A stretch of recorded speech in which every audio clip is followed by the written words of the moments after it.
One cold, rainy morning, as the wind howled through the trees and the dampness of the storm seemed to settle into her bones, Martha sat alone by the fire in her small adobe home.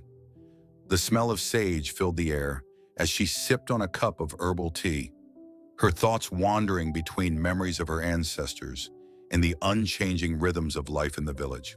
She watched the rain run in rivulets down the window and wondered, as she often did, if her life would ever break free from the predictable cycle of work and routine. Her wolf dog, Koa, lay curled up by the hearth, his amber eyes watching her with an understanding that only an animal born of the wild could have. The house was quiet except for the soft crackling of the fire. Martha's thoughts drifted again, caught in the lull of the storm outside. There was no excitement to her days, no drive to move beyond the safety of the village. She wondered if she would spend her entire life here, the pulse of the earth her only companion. The sharp knock at the door startled her, though it had not been the wind. Koa raised his head, his ears twitching. Martha hesitated for a moment, then rose slowly, feeling the weight of her thoughts and the heavy stillness of the room around her. When she opened the door, there was nothing, just a slip of paper resting on the threshold. Caught by the wind as it passed, she picked it up and saw the golden seal of a law firm pressed into the corner. The paper was thick, formal, nothing like the usual letters from the village or messages from the community. The name Martha Wilson was typed neatly in blue ink, followed by her address. But there was something about the letter that felt foreign, as if it belonged to someone else, someone she didn't know. She turned it over, her fingers trembling as she broke the seal. The words that greeted her were a punch to her gut. "We regret to inform you of the passing of Miss Elellanar Wilson." Elellanar. The name seemed so distant, so far removed from the life she had known. Her grandmother had spoken of her only a few times, always with a whisper, always with an edge of caution in her voice. Elellanar was the one who had chosen a life apart, the one who had left the family without explanation all those years ago, choosing exile over family, silence over companionship. Martha had never met her, and yet there was a strange pull in her chest, as if the name carried more weight than she could understand. The letter continued, detailing that Elellanar had passed and left behind a property in Blue Ridge County. There was no mention of wealth. Martha knew this much. Elellanar had not been rich. No, it was probably a dilapidated house, maybe some land. But the more Martha read, the more she felt something stirring within her, a sense of urgency, a call to explore the past she had never known, a past that had long been hidden, buried beneath the layers of time. She felt the weight of the letter in her hands, the call of the unknown pressing against her chest. This wasn't just about a house, about property. It was about the story of a woman who had been erased from the family's history, a woman whose legacy was shrouded in silence. Martha realized with a growing certainty that she had to find out what had happened to Elellanar. She couldn't ignore it. She stood up, the decision solidifying in her mind. She wasn't sure what lay ahead, but there was a strange pull in her heart, an echo of something ancient, something calling her to uncover the past. It wasn't just the inheritance of a home that Elellanar had left behind. It was the inheritance of truth, of secrets that had been buried too long. Martha took a deep breath, looking out the window at the endless horizon stretching before her. The journey would be long, but she knew she couldn't ignore the road that lay ahead. This was her moment to find something beyond the quiet life she had known. Koa stood, his tail swishing in anticipation, sensing the change. Martha reached down to pet him, and for the first time in a long while, she didn't feel alone. The storm outside might have been fierce, but the storm inside her, the call to uncover the truth, was fiercer. Martha was ready to leave everything behind. She had a new purpose now, one that would take her deep into the past and into a world she had never known. Martha rose early the next morning, the storm still raging outside. The wind howled through the trees and the scent of fresh rain filled the air. With a final glance at her humble home, she knew the time had come. The letter from the lawyer had set her on a path she couldn't ignore. She packed only the essentials, her worn backpack, a flashlight, a notebook, and Koa, her loyal wolf dog, climbed into the passenger seat beside her. The engine of her old truck rumbled to life as they left the village behind. The city's noise faded as open land spread out in every direction. The world ahead seemed endless, and with each mile the landscape grew wilder, more untamed. The road turned from asphalt to gravel, and soon even the gravel faded into a dirt trail that snaked up the mountain. Koa sat silently by her side, his eyes scanning the vast emptiness around them. The further they went, the quieter the world became. The trees grew taller, their branches reaching for the sky like ancient arms. Martha could feel the wilderness wrapping itself around her, and with every passing moment, she felt more disconnected from the world she knew. The road twisted and turned, climbing higher into the mountains. The sky darkened as the storm continued, but Martha didn't slow down. There was something pulling her forward, a sense of urgency she couldn't explain. The radio crackled with static, and her phone lost its signal long ago. It was just her, Koa, and the road ahead. After what seemed like hours, a sign appeared in the distance. Wilson Hollow. The letters were faded and worn, barely visible beneath the moss. Martha slowed the truck as she approached the sign, the weight of the name settling heavily in her chest. This was it, the place she had come to find. The road narrowed further, winding through dense forest and thick underbrush. The landscape became more isolated, more distant from the life she had known. The trees closed in around her, as if the earth itself was holding its breath. Koa whined softly, his gaze fixed ahead. He knew the journey was far from over. Martha parked the truck beneath a tall pine tree, its branches heavy with rain. She grabbed her pack and stepped out, the cool air biting at her skin. Koa jumped down from the truck and padded beside her, his tail low and steady. The mountain stood before her, a silent sentinel, as if it had been waiting for her all this time. The rain had slowed, and the earth smelled of wet pine and fresh earth. As Martha ventured deeper into the forest, the sound of her footsteps muffled by the soft moss underfoot, she couldn't shake the feeling that this land was alive with history. Her ancestors had walked here, had lived here, and now she was following in their footsteps. The deeper she went, the more she felt herself being pulled into another time, another world. The air was thick with memories, and the trees seemed to whisper secrets she wasn't yet ready to hear. But she pressed on, knowing there was no turning back. After an hour of walking, the house finally emerged from the mist, standing silently at the base of the mountain. It was old, worn down by years of neglect, but there was something majestic about it. The porch sagged, the windows dark, but it was still standing. As Martha approached, she could almost feel the presence of Elellanar, standing at the door as if waiting for her return. Koa's ears perked up, and he sniffed the air, sensing the same pull that Martha felt. The house, though abandoned, felt strangely familiar, like a memory locked away in her soul. She stepped up onto the porch, the wooden boards creaking beneath her boots. The door was slightly ajar, as if it had been waiting for her. Inside, the air was cold, the silence heavy. Dust floated in the shafts of light that streamed through the cracked windows, and Martha's heart quickened. This place held more than just memories. It held the truth. Martha knew that her journey was only beginning. The answers she sought lay within these walls, and no matter what she found, she couldn't turn back now. The past was calling, and she had no choice but to answer. The road to Blue Ridge County grew rougher with each passing mile. Martha's old truck rattled and bounced along the narrow path, its tires kicking up dust and gravel. The once smooth asphalt had long since given way to a jagged, uneven road that snaked its way through the forest. As she drove deeper into the mountains, the world around her seemed to close in, the trees growing denser, their branches stretching out like dark, gnarled fingers. The landscape was wild, untouched, and raw, and with every turn, it felt like the earth itself was trying to keep her out. Martha glanced at her phone, but the screen was blank. No service, no signal. Only the silence of the wilderness around her. There was nothing but the sound of the tires crunching over the dirt road and the faint hum of the engine. It was a disconcerting feeling, like she was stepping into a world that had been forgotten by time itself. The farther she drove, the more isolated she felt. The road twisted, turning sharply as it climbed up the mountain, its edges lined with thick underbrush.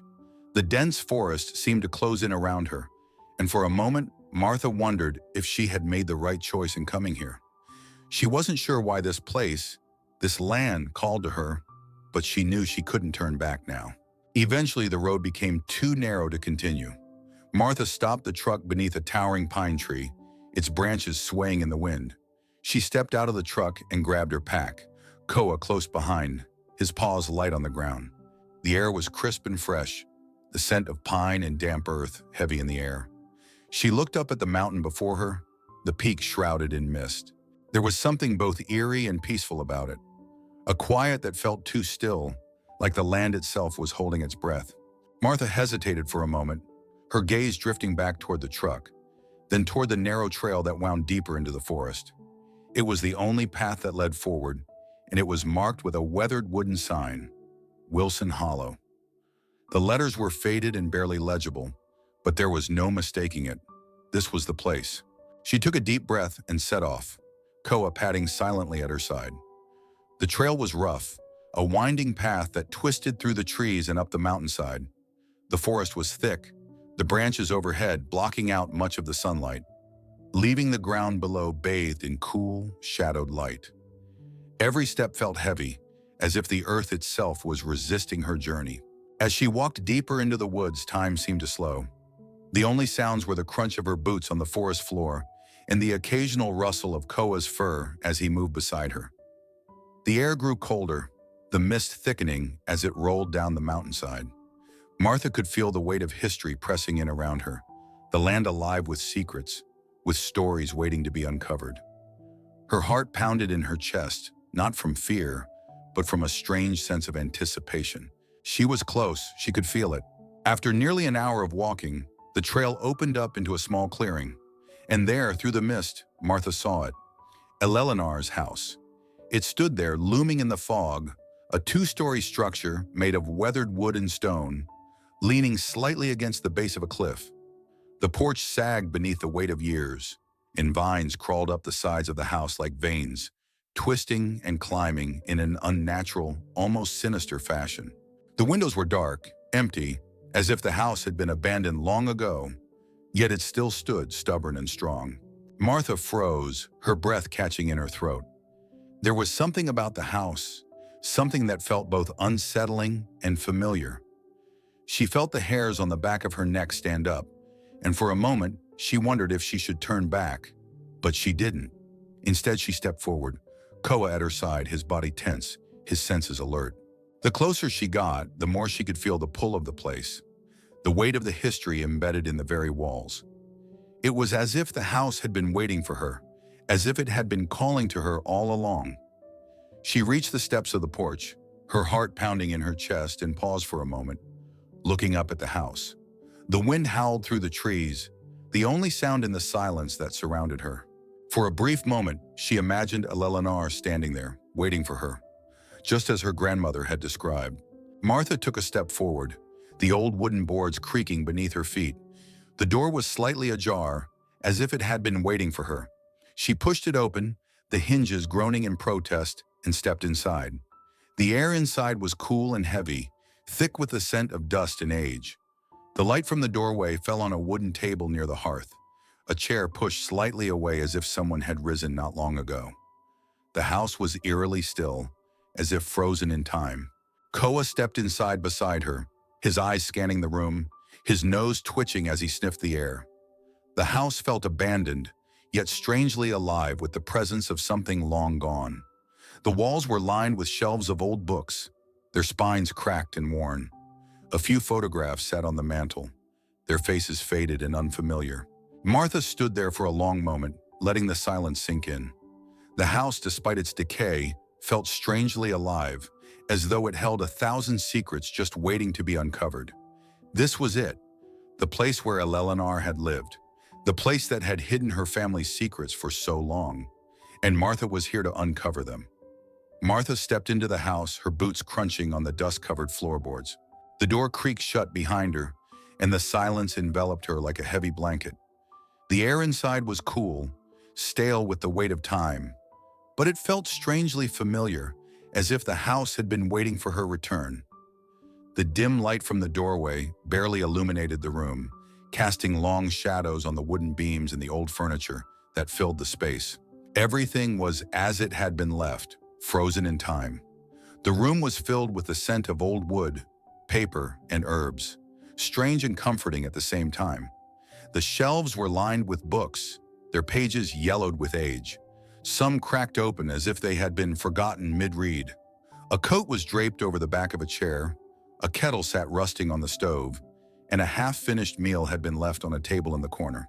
It was as if Elellanar had just stepped away, leaving her life behind in a hurry. Martha ran her fingers lightly across the spines of the books, feeling the dust settle in the creases of her palm. The photographs on the mantel caught her attention next. Faded and framed in tarnished wood, the images of a woman she didn't recognize stared back at her. One photo showed a young girl playing by a stream, her face full of innocence, while another depicted a woman in a simple dress, standing alone against the backdrop of a wooded hill. There was a story here, one Martha had never been told. As she moved deeper into the house, a shiver ran down her spine. It wasn't from the cold, nor from fear. It was something else, something in the air, a presence, perhaps, or the weight of history pressing in around her. Martha could almost feel Elellanar's presence in every room, not as a ghost, but as an echo. It was as though the house had absorbed her life, her thoughts, her very essence. Every corner, every creaking floorboard, every piece of furniture seemed to carry a memory, a fragment of her great. Martha stepped into the next room, her footsteps muffled by the thick layer of dust. A wooden table sat in the center, with chairs scattered around it, some turned slightly as if people had just risen from them. The fire had long since burned out, but the hearth still held the marks of warmth. The air here was different, heavy, thick with something unspoken. A small journal lay on the table, its leather cover cracked with age. Martha hesitated before reaching for it, but her curiosity won out. She opened the journal slowly, its pages fragile beneath her fingertips. The writing inside was neat, precise, and familiar. It was Elellanar's handwriting, and the words spoke of a life that was far from ordinary. There were references to the community, to the people she had known, and to the decisions she had made. But one entry caught Martha's attention, one that seemed to hold the key to the past. It spoke of the day Elellanar had made the choice to leave, to retreat into isolation, to protect some. The journal spoke of a scandal, of money taken for the good of the people, but misunderstood, misinterpreted by those who wanted to control it for their own gain. Elellanar had made a choice to leave, to hide in the mountains, taking the truth with her. It wasn't theft, as the town had believed. It was protection. Protection for those who couldn't protect themselves. Martha felt a deep ache in her chest as she read the words. The weight of the sacrifice Elellanar had made was evident in every line, every word. She had chosen exile over betrayal, silence over complicity. The more Martha read, the more she understood. The woman she had known only through whispered stories and hushed conversations was not the villain the town had made her out to be. Elellanar had been a protector, a woman who had chosen to fight against the forces of corruption, even if it meant losing. As Martha sat down on the chair beside the table, Koa moved closer, his body warm and steady against her leg. She looked around the room at the pictures, the journal, the empty chairs, and felt the weight of the years. This house had not been abandoned by choice. It had been left behind by someone who had made a decision too difficult for others to understand. The silence in the room was broken only by the sound of Koa's breathing and the faint rustle of pages turning in the journal. The house, despite its decay, felt alive with the presence of Elellanar, her spirit lingering in the corners, in the very walls that had sheltered her for so long. It wasn't a haunting, but a reminder that the past was never truly gone, that it was still here, waiting to be uncovered. Martha closed the journal gently, her heart heavy with the weight of the truth she had uncovered. There was no turning back now. She had come here for a reason, and now she knew what that reason was. The past, the secrets, the sacrifice, all of it had led her to this point. And now Martha was ready to continue the journey that Elellanar had started so many years ago. As the afternoon light waned, casting long shadows across the room, Martha stood in the middle of the silent house, her heart racing with the discovery of Elellanar's journal. The house had swallowed her in its quiet, its secrets wrapped in layers of dust, each step forward unveiling more of the past. But even after reading the journal, there was a pull in the air, an unsettling feeling that something else was hidden beneath the surface, waiting to be found. Koa, who had been quietly exploring the room, suddenly perked up. His ears twitched and his nose sniffed the air. Martha watched as he padded over to a large wooden wardrobe, his paws clicking softly against the floor. He sniffed around the base, his tail flicking in agitation. Then, without warning, he began to scratch at the floorboards near the bottom. Martha's eyes widened as she watched Koa. She hadn't thought much of it at first, but there was something in the way he acted now, something that made her pause. There had to be something hidden here, something important. She stepped closer, feeling the hairs on the back of her neck stand up. She crouched down beside him, her fingers brushing against the base of the wardrobe. As she examined the floor closely, she noticed something unusual, a gap in the wood, as if a panel had been shifted out of place. Martha's heart skipped a beat. She knew that look, that feeling, the one that told her she was on the verge of finding something monumental. With trembling hands, Martha reached for a nearby screwdriver from her pack and carefully pried open the loose panel. The wood creaked and groaned, as though it hadn't been disturbed in years. Behind the panel, Martha found a hidden compartment, small rectangular boxes stacked neatly inside, their edges worn and weathered with age. She pulled them out one by one, each one wrapped tightly in brown wax paper, its contents unknown. Her fingers shook as she unwrapped the first box, the paper coming away with a soft rustle. Inside, she found bundles of old bills, their edges yellowed with time. Despite their age, they were remarkably well preserved. Each bundle was tied together with a faded ribbon, as though someone had gone to great lengths to keep them safe. Martha's breath caught in her throat. The sight of the money was enough to make her heart race. What was this? She could hardly believe her eyes, but there was more. She opened the second box and found gold coins, their shine dulled but still unmistakable. The third box contained more paper, official-looking documents folded tightly inside. Her curiosity burned, and she opened them carefully. Among the papers, Martha found the letter. It was written in Elellanar's handwriting, its ink faded but still legible. She unfolded it slowly, her heart pounding in her chest as she read, "My dear Martha, if you are reading this, then it means you have found the truth. These funds, though once thought to be stolen, were never taken for personal gain. I took them to protect them from those who would have used them for their own corrupt purposes. The people I had once trusted with the relief funds sought to line their own pockets under the guise of charity. I could not stand by and let them misuse the money intended for those in need." Martha's hands trembled as she read the letter again, trying to take in its meaning. Elellanar had never stolen the money. She had taken it to keep it from being misused. The entire town had turned its back on her, condemning her as a thief, but Elellanar's actions had been a stand against the corrupt men who had tried to exploit the vulnerable. The letter went on, "I have kept this money here, hidden, to protect it from those who would have used it to further their greed. The truth of what I have done will remain buried, as I am certain no one will believe me.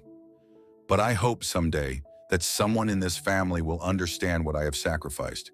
And if you are the one, Martha, then know this. I did this not for myself, but for those who could not fight back. It was never about the money, but about protecting the dignity of the people." Martha sat back, the letter trembling in her hands as she absorbed the full weight of Elellanar's actions. She had never known the woman as anything but a mysterious figure, someone who had left her family in shame. But now the truth was clear. Elellanar had sacrificed everything, her reputation, her life, and her family's name, to protect the people she had loved. The realization hit Martha like a wave. She wasn't just uncovering the past. She was uncovering a legacy of courage, of resistance against the forces of corruption that had torn her family apart. She understood now why Elellanar had lived in exile, why she had chosen to stay hidden from the world. It was not because of guilt, but because of the price she had paid for standing up for what was right. With a deep breath, Martha closed the letter, her heart heavy with the weight of the truth she had uncovered. There was no turning back now. She had come here for a reason, and now she knew what that reason was. The past, the secrets, the sacrifice, all of it had led her to this point. And now Martha was ready to continue the journey that Elellanar had started so many years ago. Martha spent the following days exploring the house, its rooms slowly revealing more than she had expected. The silence of the place, though heavy, seemed to invite her to dig deeper, to uncover the layers of Elellanar's life that had been hidden for so long. She had found the boxes filled with money and gold, and the letter from Elellanar had given her an understanding of her great-aunt's actions. But there was more. The house held not just the remnants of Elellanar's past, but the story of a life chosen over exile. Martha spent hours sitting in the old chair by the hearth, flipping through Elellanar's journals, reading the words that had been written decades ago. The pages, brittle with age, were filled with detailed accounts of Elellanar's life. At first, they seemed to follow the same pattern, a quiet existence in the mountains, her decisions always measured, always deliberate. But as Martha read deeper, she began to see the pain between the lines.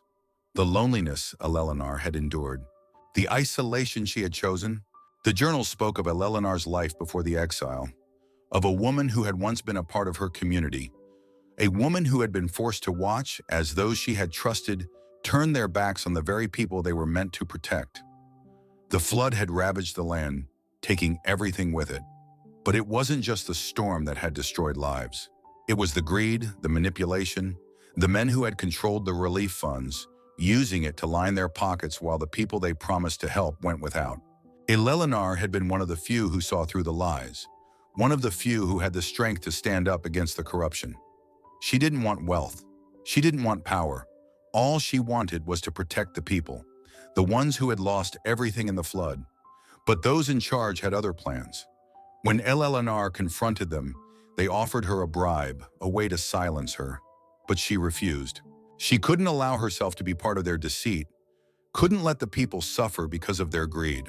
And so, she had chosen exile. She had left her family, her friends, her entire life behind to live in solitude, to keep the money safe from the corrupt hands that would destroy it. Her journals revealed the deep conflict she had lived with. She had chosen to live alone, to live with the shame of her decision, not because she was ashamed of her actions, but because she had known the price she would pay. In a world where doing the right thing often meant being punished, Elellanar had accepted her fate. Martha sat back, the weight of Elellanar's choices settling in her chest. She had spent her life thinking of her great-aunt as a woman who had abandoned everything, but now she understood. Elellanar hadn't abandoned anyone. She had sacrificed everything to protect those who couldn't protect themselves. She had chosen loneliness over complicity, silence over corruption. The deeper Martha read, the more she felt the pain in Elellanar's words. She had written about the day she left, the day she made the decision to retreat into the mountains and away from the life she had known. "I had to leave," one entry read. "I had to disappear to make sure the truth would survive. They will not take this from me, not from the people who need it most. I cannot be a part of the lie, no matter the cost." Martha's hands shook as she closed the journal. She had always known that the world wasn't black and white, but now she understood the complexity of Elellanar's life. The woman who had been shunned and branded a criminal by her own family was, in truth, a protector. A woman who had chosen to fight against the tide, even if it meant standing alone. Martha walked through the house, her thoughts racing. She could feel Elellanar's presence in every room. It was as if the house itself was a part of her, quiet, strong, and filled with memories of a life that had been both tragic and noble. The isolation that had once seemed like a choice born of cowardice was, in truth, a stand against the corruption that had eaten away at the town. Elellanar had sacrificed everything for something greater than herself. Martha felt a new sense of respect for the woman who had lived in this house, for the woman who had chosen to fight, even when the fight seemed impossible. The house was not just a relic of the past, it was a symbol of the strength it took to stand up for what was right, even when it meant losing everything. As Martha stood by the window, looking out at the mountain that loomed over the house, she knew that she had come to understand her great-aunt in a way she never had before. Elellanar's life had been one of sacrifice and courage, and now it was up to Martha to carry that legacy forward. The following days in the house had been filled with discoveries, pieces of Elellanar's life, fragments of her story. But it wasn't long before the past came rushing at Martha faster than she could process. Howard Brennan's arrival was as unexpected as it was unsettling. Martha had been going through some of the final boxes in the attic when she heard the sound of a vehicle pulling up outside. She glanced out the window, narrowing her eyes as a black sedan came to a stop at the base of the porch. Koa's ears perked up, sensing something off, and Martha felt a knot tighten in her stomach. She had been alone here for days, and the idea of company was one she had yet to warm to. Howard Brennan stepped out of the car with smooth confidence, adjusting his jacket before striding up the porch steps. He was a tall man, sharp-featured, with a polished air about him, almost too refined for a man whose name she had only heard whispered in connection to the town's troubled relief efforts. He had a calm demeanor, but something about the way he held himself set Martha's instincts on edge. "Ms. Wilson," he said, tipping his hat as he greeted her with a smile that didn't quite reach his eyes. "I trust I'm not disturbing you. My name is Howard Brennan. I represent the local committee, and I've come to speak with you about the property you've inherited." Martha stood in the doorway, cautious but polite. "I wasn't expecting company. What's this about the property?" Brennan stepped forward, his voice smooth and measured. "Well, I think you'll find that it's not just a matter of land. It's about the future of this place too. You see, I've been involved with the committee for years, and there's a lot of history here, a lot of complications. What I'm offering is simple. I'd like to purchase the land and the house. We could come to a fair agreement." His tone was casual, yet Martha could sense there was more to the offer than met the eye. She eyed him warily, trying to gauge his true intentions. "You want to buy this place?" she asked. "What's the catch?" He smiled again, a thin, practiced smile that didn't sit right with her. "No catch. Think of it as an opportunity to close a chapter in your family's history. Let me handle the paperwork, and you'll be free to move on. I'll offer you a very generous sum. I'm sure you could find something more suited to your lifestyle." Martha's pulse quickened. The smoothness of his words sounded too good to be true. She could see the glint of calculation in his eyes, the way his hand lingered by the inside pocket of his coat, as though he was already preparing a deal he expected her to take. She took a step back, letting the door swing open slightly wider. "I'm not interested in selling," she said firmly. "I came here for the truth, not to turn this place into something else." Brennan's expression shifted. The smile faltered for just a moment, and the air between them grew thicker. He didn't say anything at first, just stood there, watching her with a calculating look in his eyes. "You don't understand," he said at last, his voice dropping low. "This place, this land, it's not just about memories. You're digging into something that's better left buried. People have tried before to make it go away. The town doesn't need the trouble. Believe me, there are some who would rather see it all disappear. Do you really want to make enemies over a piece of land?" Martha's breath caught in her throat. She could feel the weight of his words, the subtle threat beneath them. But she wasn't going to back down now, not after everything she had uncovered. "Is that a threat?" she asked, her voice sharp. "Because if it is, I'm not going anywhere." Brennan's smile returned, though it was colder now, more insistent. "It doesn't have to be, Ms. Wilson. All I'm offering is an opportunity. It's a business deal, nothing more. But if you insist on making a stand, well, let's just say not everyone is as patient as I am." With that, he turned, his shoes clicking against the wooden steps as he walked back to his car. Koa growled softly from behind Martha, sensing the threat lingering in the air. She stood still, watching Brennan drive away, her mind racing with the implications of his visit. The unease in her chest grew heavier as she realized that Brennan's words weren't just an offer. They were a warning. This wasn't about buying property.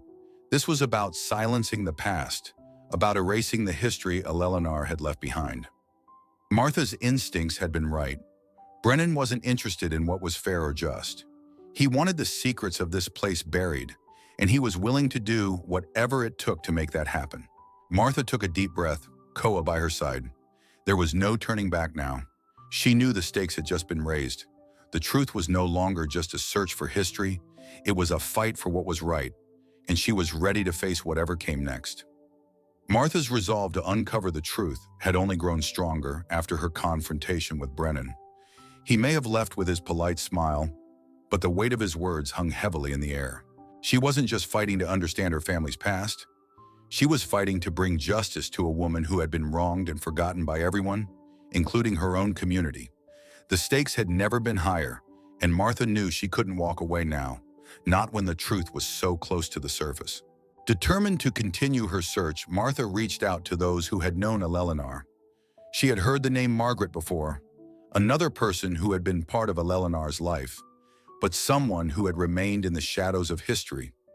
Margaret was an older woman, someone who had known Elellanar before the exile, and Martha hoped she might hold the key to some of the unanswered questions that still lingered. The meeting took place in a small diner at the edge of town, the kind of place where everyone knew your name, and the coffee was always hot. Margaret sat in the corner booth, her weathered hands wrapped around a mug, staring out the window. She didn't speak when Martha entered, only looked at her over the rim of her cup. There was a sadness in Margaret's eyes, the kind that comes from knowing too much and never speaking it aloud. Martha sat down across from her, her heart racing as she prepared to ask the questions that had been building inside her for days. "Margaret," she began, her voice steady but tinged with the weight of the moment. "I'm trying to understand what happened with Elellanar. I need to know the truth." Margaret set her mug down slowly, her eyes never leaving Martha's. "The truth?" she repeated, her voice rough with age. "The truth is a heavy thing, girl. Some truths are better left buried." "But she didn't steal the money, did she?" Martha pressed. "She took it to protect the people. You must have known that. Why didn't anyone speak up?" Margaret's face softened, and she let out a long sigh. We all knew Elellanar wasn't a criminal, but we didn't have the strength to stand with her. It was easier to stay quiet, to pretend we didn't see what was happening. She was the one who stood alone, while the rest of us hid behind our silence. Martha's heart sank as Margaret spoke. She had feared that this was the case. Everyone had known, but no one had dared to do what was right. In a world where the powerful had all the say, where fear of retribution kept people quiet, Elellanar had been left to face the storm alone. "But it's not too late, is it?" Martha asked, her voice firm. "We can still make it right. I can't let her legacy be one of shame." Margaret's eyes flickered with something like hope, but she didn't answer. Instead, she reached into her bag and pulled out a small leather-bound journal. She slid it across the table to Martha. "This belongs to Frank Doyle," Margaret said, her voice low. "He was a member of the relief committee, and he knew what was going on. I don't know if he's still alive, but he left this behind. He wanted the truth to come out someday." Martha's hands shook as she took the journal, her mind racing. Frank Doyle. The name had come up before, but now, with this journal in her hands, it was clear. Frank had been a witness, someone who could back up everything Elellanar had said. This was the proof she needed. She thanked Margaret and left the diner with the journal in hand, her heart pounding with anticipation.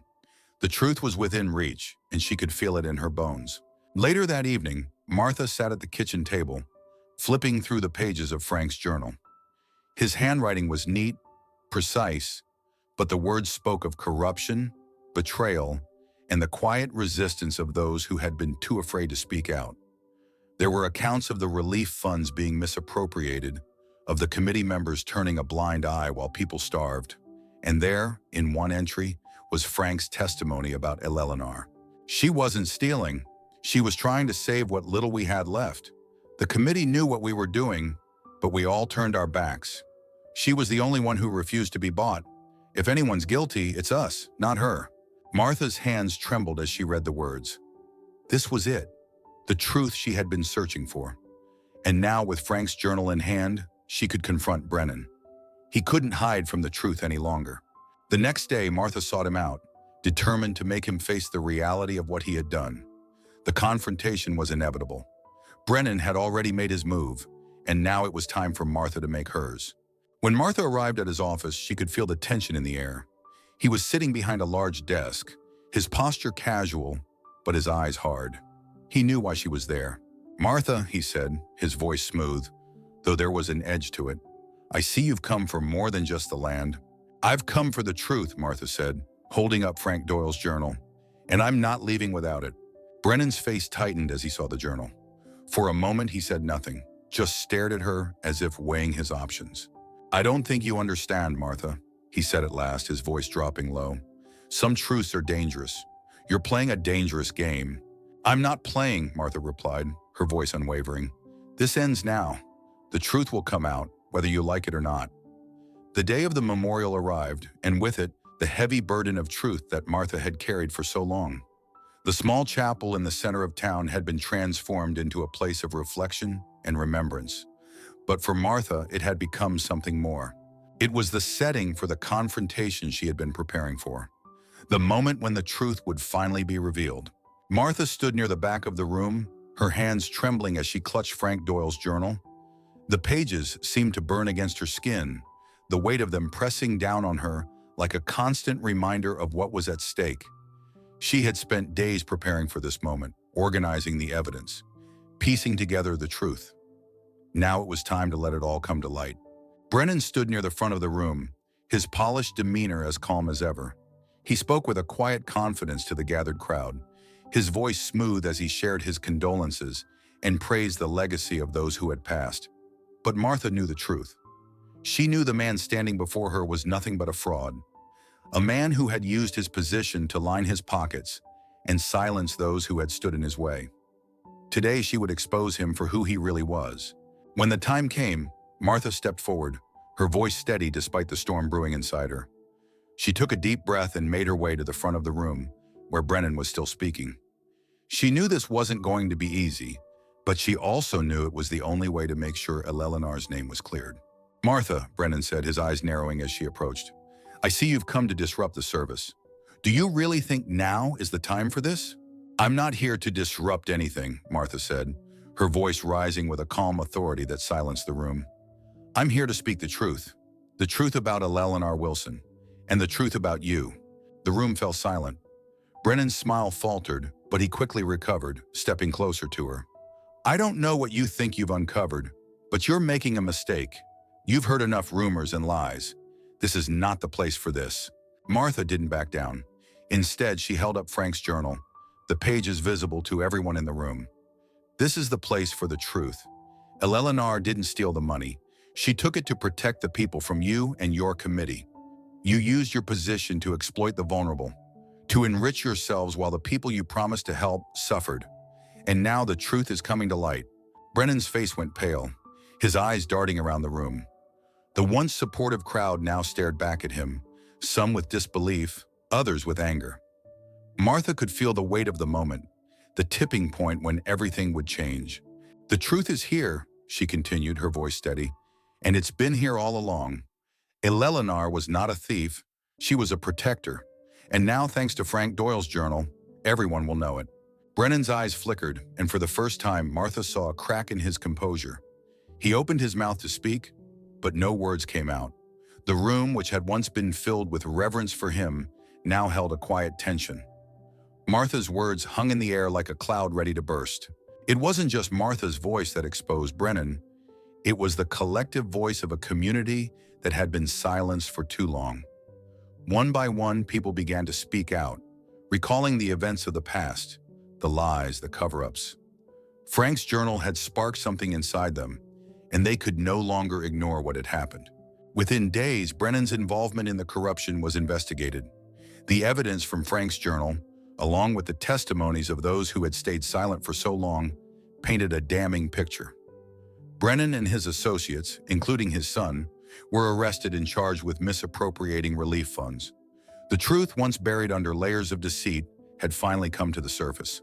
As for Elellanar, her name was cleared. The community, once blinded by fear and lies, began to see her as she truly was, a woman who had sacrificed everything to protect the people she loved. Her legacy, once tarnished by accusations, was now seen as one of courage and integrity. The people in town, those who had once whispered behind closed doors, now openly honored Elellanar. They recognized her as the hero she had always been, and her actions became the foundation for a new chapter in the town's history. The community, once divided, slowly began to heal, and the truth, no matter how painful, became the catalyst for change. Martha stood outside the chapel later that day, her heart lighter than it had been in weeks. The weight of the past had been lifted, but she knew her work wasn't done. She had uncovered the truth, but there was still more to do, more to rebuild, more to restore. But for now, she could stand tall, knowing that Elelanar's legacy would live on, not as a misunderstood outcast, but as a hero who had stood against the tide. And for Martha, that was the greatest victory of all. Months had passed since Martha's confrontation with Brennan, and the town had begun to change. The truth was out, the lies had been exposed, and the community that had once turned its back on Elellanar now stood united in her honor. The legacy of her great-aunt, a woman who had been shunned and misunderstood, had been reclaimed. But for Martha, the work was far from over. As she stood on the porch of Elelanar's house, the sun setting behind the mountains, Martha felt a deep sense of fulfillment. The land had been the battleground, but now it would be the birthplace of something new. Something that Elellanar had fought for, something that would ensure the sacrifices of the past would never be forgotten. Martha had decided to use the money Elellanar had protected for so many years, not for herself, but for the community that had once cast Elellanar aside. She had set up a scholarship fund, a way to ensure that the children of the town could get the education they deserved, without fear of exploitation. The rest of the funds were used to support local programs, helping families rebuild and providing resources for those in need. Elelanar's legacy wasn't just about protecting money, it was about protecting people, about offering opportunities for a better future. Martha had stayed in the house, making it her own while honoring the spirit of Elellanar. She had transformed the old creaking house into a community center, a place where the past could be remembered, but also a place where the future could take root. The walls, once silent with the weight of secrets, were now filled with the voices of those who had long been ignored. The house had become a symbol of resilience, a reminder that even in the darkest of times, there was hope. Inside, there was a room dedicated to Elellanar, where Martha displayed the journals, the letters, and the photographs that had told the story of her great-aunt's life. People came to learn about Elelanar's courage, her sacrifices, and her unwavering commitment to doing what was right. The room became a place of reflection, where visitors could sit and read, learn, and understand the woman who had been both a hero and a martyr. Martha spent her days helping others, guiding those who came to the center, and ensuring that the lessons of the past would never be forgotten. She had become the person her great-aunt had always wanted her to be, the protector, the voice for the voiceless, the one who carried the torch forward. She was no longer just searching for the truth. She had become a part of it, a living embodiment of the legacy Elellanar had left behind. As time passed, Martha began to understand something deeper about herself. She had come to this place seeking answers, but what she had found was a purpose. In uncovering Elelanar's story, she had discovered her own. She had found the strength to stand up for what was right, to speak for those who couldn't speak for themselves. She had become a leader in her community, not because she sought power, but because she understood the importance of standing for something greater than herself. One evening, as Martha sat on the porch with Koa by her side, watching the sun dip below the horizon, she felt a sense of peace settle over her. The storm that had once raged in her heart had passed, and in its wake, she had found clarity. Elelanar's story had become her own, and in telling it, she had not only given the past a voice, but had also shaped the future. "Do you think she would have been proud of what we've done here, Koa?" Martha asked softly, looking down at the loyal wolf dog who had been by her side through it all. Koa's eyes met hers, and though he couldn't answer with words, there was something in the way he sat, calm and steady, that told her everything she needed to know. Martha smiled, her heart full, knowing that the legacy of Elellanar would live on, not just in the land, but in the lives she had touched. And as for Martha, she had found something far more valuable than just the truth. She had found the purpose she had been searching for all along. The future was uncertain, but one thing was clear. Martha would continue to carry the torch, and she would never let the past fade into the shadows again.